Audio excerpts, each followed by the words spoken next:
girlfriend of a Boston police officer whose body was found in the murder trial of Karen Reed after the jury said it was unable to they reach will a retry verdict. Karen Reed is after a accused judge declared a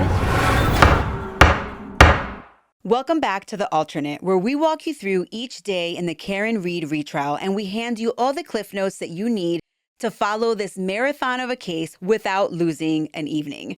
No hot takes here, just the facts sprinkled with the way that we would process things if we were actually sitting in the jury box. Day 8 felt like day 100 of this trial, and it was billed as a quick wrap-up of Jennifer McCabe's cross-examination plus maybe an hour or two of redirect. Maybe. Instead, she owned the witness stand from gavel in to almost gavel out. And by late afternoon, one more witness, state toxicologist Hannah Knowles, squeezed in just enough testimony to leave the jury thinking about blood alcohol numbers all weekend. But now, cue the coffee. We've got your courtroom cliff notes coming your way. All right. As witness Jen McCabe took the stand, defense attorney Alan Jackson walked back to the podium Friday morning with two goals. 1, to chip away at McCabe's credibility, and 2, to show that her flurry of calls, texts, and searches were less about panic and more about narrative building. The exchange was excruciating between the two, and as an unbiased juror, this is what I would be thinking. Jen's first 2 days on the stand, she held her own. But on this day, she just seemed like a rebellious teenager who refused to acknowledge her prior statements. Even when she was looking right at the documents, she'd simply say, I don't remember what I said. And even looking at the words on the transcript, well, these don't refresh my recollection. I can only testify to what I remember happening. During her cross-examination, I did learn a few new things. For example, when Jen McCabe was still home after Karen Reed had called her at like 5 o'clock in the morning, she called Nicole Albert, which is her sister, and Brian Albert's wife, who lived at 34 Fairview. So this was something that apparently Jen had forgotten to tell people when she was recalling who she had called that day. Additionally, Jen McCabe did acknowledge calling her sister, Nicole Albert, after calling 911 that morning. And before the cops arrived, she basically said that she didn't feel that running to the house to get them would be helpful. She said, I didn't run to them because Carrie was asking me right after the 911 call to do chest compressions. So I opted to basically help resuscitate John rather than going to the house to get help there. And I knew the cops were on their way anyway. And just so you know, the cops did arrive within 6 minutes of that 911 call. By lunchtime on day 8, jurors had watched basically the same group chat screenshots for what felt like the 32nd time. But 2 exchanges finally perked everybody up. All right, the issue of nothing nefarious. Let's get into it. At one point, Jackson zeroed in on McCabe's phone calls after hanging up with Karen Reed at 5 a.m. on January 29th, and her seeming amnesia about having called her sister Nicole Albert that morning, to which McCabe responded. And at that grand jury, you also left out the fact that you contacted your sister, correct? There's nothing nefarious. I remembered who I called. I didn't go back and look at phone records. I didn't say it was nefarious. Why would you use the word nefarious? Because there's nothing about me calling my sister that is nefarious, and I feel like you're insinuating it might be, and it's not. Did you use that word because it sounds nefarious? No, I just used the word because I think that's how you're trying to portray something that is nothing. Or did you use that word because you think that's how it's coming across? That's nefarious. No. Without contacting 34 Fairview. No, not at all. Did you hear that part where Jackson says, did you say nefarious because it sounds nefarious? Yikes! Okay, all right, we don't have forever, so let's move on. Then came the issue of life-saving skills. At one point during the day, Attorney Jackson gave a bit of a monologue. Well, listen, it was so good that I'd rather let you hear it in his own voice. I have a question, Miss McCabe. Mm-hmm. On all of Fairview, the entire road between Chapman and Cedar Crest, can you think of any person on that road who might have had life-saving techniques trained into them? First responder, someone who knew how to deal with someone in distress, someone with high skill level training. Do you think of anyone on Fairview who had that kind of training? Can I now or did I then? Which are you asking? Did you then? No, then my focus was on John O'Keefe. Okay, let me narrow the focus. How about on the property How about at 34 Fairview? Could you think of anyone that was a first responder who would have life-saving training, life-saving technique training under his belt? Yes, my brother-in-law, Brian Albert. And you didn't go in the house, did you? No, I did not. When you arrived at the scene, you didn't go in? Not until much later, correct? Our focus was John. You knew that Brian Albert was inside the house. You'd just been with him hours earlier, correct? Yes. You knew that his window was 30 feet away. You were staring at it. You could look at it if you wanted to, correct? It's off to an angle. And you didn't go in the house then either. I did not know. You knew that John O'Keefe was clinging to life during those precious minutes and seconds. Is that right?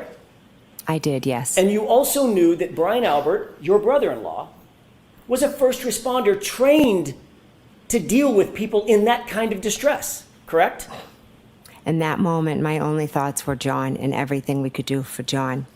And you knew that there were warm blankets inside the house. Is that right? I did, yes. There were warm blankets in the house. And you Those still weren't- never went in, did you? No, I went and attended to John because once I finished calling 911, I went over to John and Carrie Roberts asked me to take over compressions. So I felt like that was more important and 911 was on the way. I never thought about going in the house. I just thought, how can I help John? You never thought about going in the house, but you did pull out your cell phone and make 2 phone calls, didn't you? After I called 911, I tried calling my sister, yes. While John was out in the cold, clinging to life, you weren't doing chest compressions at 6:07 and 6:08, were you? I was walking over when I was calling. You were calling your sister on the phone, weren't you, Mr. McCabe? I was calling them to see if they would come out, but I was going right over to work on him. And you could have walked the 25 feet to the front door, walked in the house, and screamed for Brian Albert to come out and help you in those precious seconds and minutes, couldn't you? That would have taken me away from helping John, getting Carrie blankets, giving him compressions. And making those 2 very important phone calls at 6:07 and 6:08 that you say were not answered. Correct? They were not important phone calls. I tried to call my sister, and then I focused on John. This simple exchange reminded jurors that someone who lived at 34 Fairview was a cop, someone trained in life-saving measures, yet Jen McCabe never thought to ring the doorbell, knock on the window, or shout for help. That's crazy. All right, so we already heard about Jen McCabe's infamous Google search. How long to die in the cold? Or really, how long to die in the cold? Was it at 2:27 a.m. or was it at 6:23 a.m.? Well, to keep it brief, Jen testified that she Googled that term after Karen Reed tugged on her sleeve and asked her to search something about hypothermia. Jackson then played the Dashcam footage of that morning, and Jen admitted that she was the only one who heard Karen ask that. Which is crazy because now we get wrapped back into Carrie Roberts' testimony on day 2, right? Woo! Rewind to day 2. Remember that initially Carrie testified at the grand jury that she heard Karen Reed ask Jen McCabe to search for hypothermia. But last week, Carrie admitted on the stand that she had not actually heard it, but heard about that request later. Well, this is how that exchange went on the stand today. You Google searched the phrase, "How long to die in cold?" Yes or no? Yes. On January 29th, correct? Yes. So you agree that you were on Google, correct? Yes. You agree that there was a search done at 2:27 a.m., correct? I don't recall doing a search at 2:27. The paper says it. I don't. Okay. And you also agree that at some point that morning, you plugged into that phone, "How long to die in cold." Is that right? Yes, after we found John O'Keefe. Now, you claim that that was at 6:23 and at 6:24 in the morning, 2 iterations of how long to die in the cold. How long to die in cold, how long TI die in CIKD, correct? I'm not claiming it. It's the truth is what happened. You're testifying to that. Yes, I am. You also testified that at the time you Google searched those phrases, it was Karen Reed screaming and yelling at you, shaking you, to Google hypothermia, correct? She was pulling on my sleeve, Is yes. that yes or no? Yes. Okay. You have discussed this Google search and the issue of the hypothermia with Carrie Roberts, correct? I told her in the days following. You discussed it? Or Yes, You discussed it in the days following January 29th, correct? yes. You discussed it before her testimony at the grand jury, correct? We discussed it after. We don't talk about what we're going to say before testifying or anything like that. So in the 3 months between this incident and the testimony by both you and Ms. Roberts, you two did not discuss this hypothermia issue? It wasn't an issue. It was just something she said, but we don't discuss it every day. There's no need to. I didn't ask you if you discussed it every day. I asked you if you ever discussed it. Originally, yes, we did discuss it in the first days following all of And this. that would have been before either one of you testified at the grand jury, correct? Yes, And we know that you were with her during her, just before her testimony at the grand jury. Is that right? yes, And you're certainly aware that at the grand jury, that in prior testimony, Carrie Roberts corroborated your statement that Karen Reed demanded to Google hypothermia. Ask it differently, Mr. Jackson. Are you aware that Carrie Roberts, well, let me ask it a different way. Have you and Carrie Roberts ever discussed the fact that she corroborated your statement that Karen Reed demanded that you Google hypothermia? No. She ever told you that? no, Did you ever ask her that? no, Did you discuss your statement that Karen Reed was the one that demanded that search? Karen Reed did ask me to do the search, yes. Okay, that's not what I asked you. Did you and Carrie Roberts discuss that? Yes, we've talked about that. During this portion of the cross, Jackson hammered the absence of cooperation on whether it was actually Karen Reed that asked that Google search be conducted.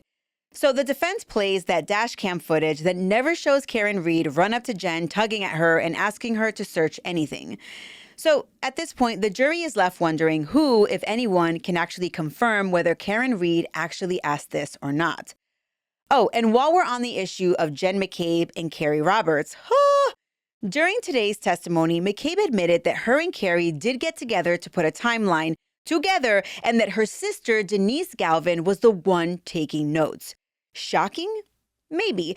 But even more shocking was the fact that Denise was sitting in the courtroom during Jen McCabe's testimony, and Jackson actually had Jen point out her sister to the jury. You had been with her to create a timeline of a version of events that occurred, correct? I wouldn't say a version of events. We each put down what we remembered.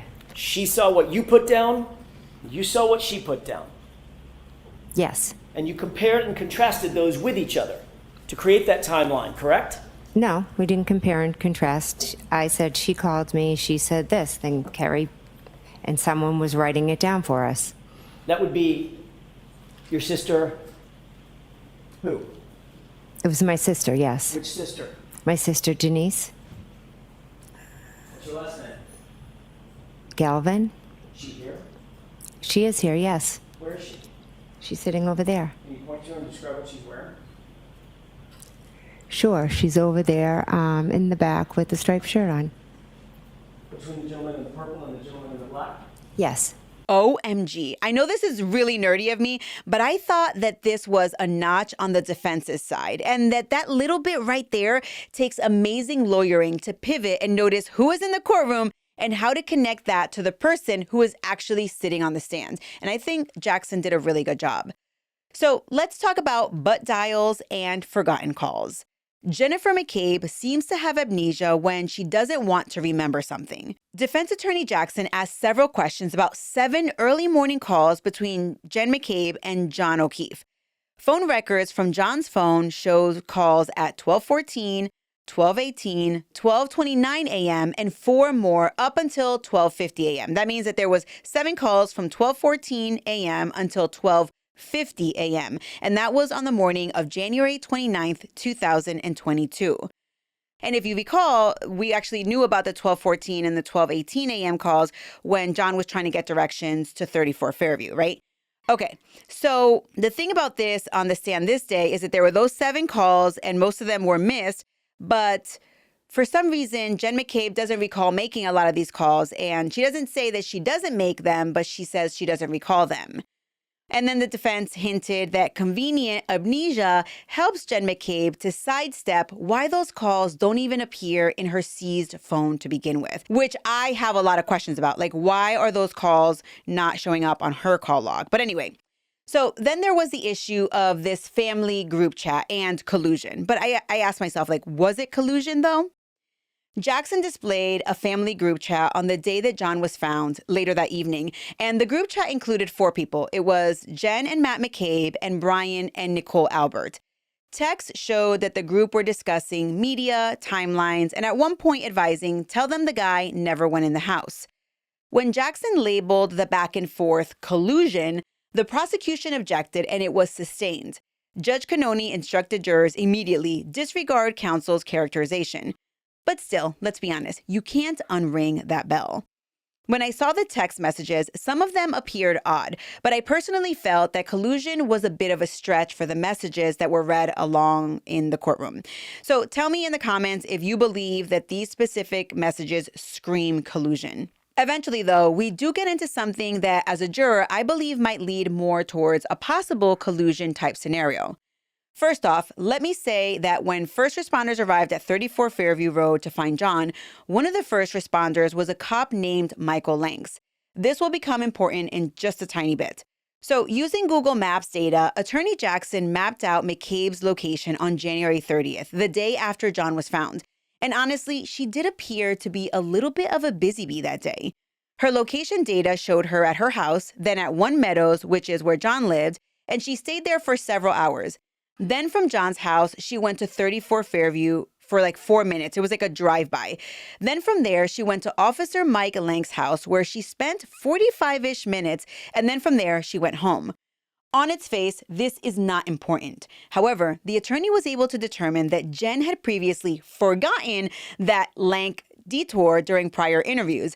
A detail that defense claims shows selective memory, and in my personal opinion, maybe collusion. Why was Jen McCabe at the cop's house for that long? Now, Jen McCabe was able to say that she went to lengths to drop off or pick up Carrie's daughter, but 45 minutes for a drop-off? Not likely. I know that a lot of this might seem like nitpicking, but remember that the defense only has to poke holes in the prosecution's case, and chipping away at the witness's credibility is how they can accomplish this. Anyway, in the middle of day 8, Judge Canone accidentally addressed Jennifer McCabe as Miss Reed. Here is that clip. In that video clip, who among the 3 of you appear to be most engaged with law enforcement at that time? Can you tell? Can you answer that, Ms. Reed? Can you answer that, Ms. McCabe? I know, gasps. Then a rapid clarification. Courtroom tension in 5 seconds, flat. Yeah, I know what you're thinking. Trials get boring, so you pick up on little things like this, but this is kind of a big deal. Finally, Special Prosecutor Hank Brennan attempts to rehabilitate Jen McCabe during a redirect. The main points that he made were that Jen surrendered her phone voluntarily. It wasn't like it was confiscated by the police. She never refused an interview, and looking at all of her post-trauma texts, he actually reads them in where she's like devastated. She feels like she's going to throw up. These are all text messages that she's sending to basically friends and family members that aren't in this group chat. And so the attorney gets at looking at these post-trauma texts and showing how it kind of reflects more shock than scheming. Brennan also is trying to introduce all of McCabe's text messages from the day and days after John's death, but the judge said that she would take up this evidentiary issue later, since, of course, the defense objected. On brief recross, Jackson revealed that McCabe halted an FBI interview. So McCabe admitted to this, but she said that she did so to seek counsel and that afterward she met with them again and that she felt that she was helpful to them as the investigation ended with no charges. She also had this weird kind of grin and eyes on her face. I'm going to put it in right here. You also indicated that you have never refused to speak to the police, any law enforcement officer in this case, correct? I've spoken when but asked to, yes. But in point of fact, when you were approached by the 2 law enforcement agents who were not connected to Massachusetts State Police or to Canton PD, you suspended that interview and refused to answer further questions. correct? I welcomed them in my house, sat with them, and then I stopped, and then I met with them a few times after, and I answered all their questions that they asked. I helped clear up some misconceptions that they had been told, and as you know, I know they're no longer investigating, so I think I helped them well. And you're obviously well aware that in that first interview, you stopped the interview cold and refused to answer further questions, correct? I said I'm going to stop, and I'm going to seek some counsel, yes. So if you're sitting on this jury, Friday's cross painted 3 big question marks: time accuracy, motive to coordinate, and credibility. And even if Jackson didn't necessarily prove collusion, he sure kept the possibility front and center. So as a juror, I might be keeping a closer eye for collusion with other witnesses. After Jen McCabe left the stand, the prosecution presented 2 clips. Honest to goodness, I thought while listening to these clips that we might have figured out who Bella's mom was, but I'm still not really 100% sure, and here's why.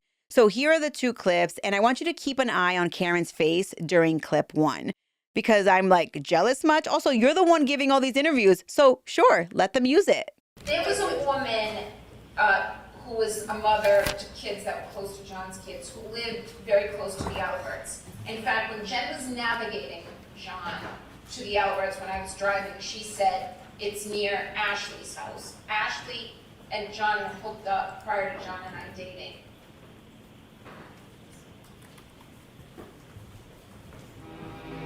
Two things. Either he's hurt himself and is incapacitated. He could be passed out on someone's couch, which is just weird. We're not on a campus. Everyone lives in their own home with children, or he's sleeping with someone. And there were multiple women in the neighborhood of Fairview that John had been with.